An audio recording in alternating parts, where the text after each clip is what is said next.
Nandito ako ngayon sa The Beach Resort. Bagong-bago na. Tingnan nyo. Eto, pwede kayo dito mag-rent.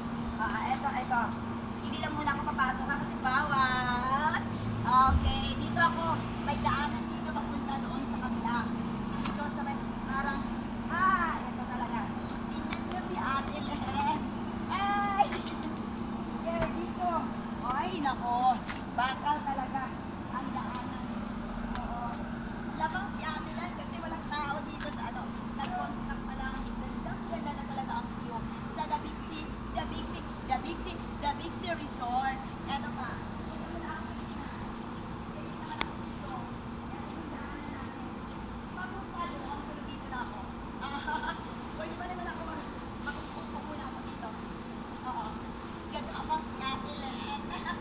Yan, eto. Safe talaga. Babalik ako ha. Babalik ako doon. Doon sa may ano, merong mga rooms. Ang ganda-ganda talaga. The Big Sea Resort na.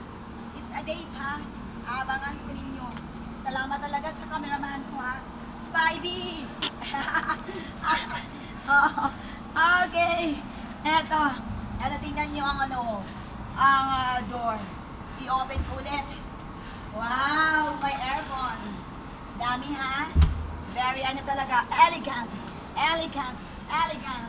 The Big Sea Resort. Eto pa. Close kaya to? Tao po. Ay! Wow! May aircon din. Kung may lover, karelasyon kayo, pwede. Oh, wow! Ang ganda. Ang ganda ng The Big Sea Resort.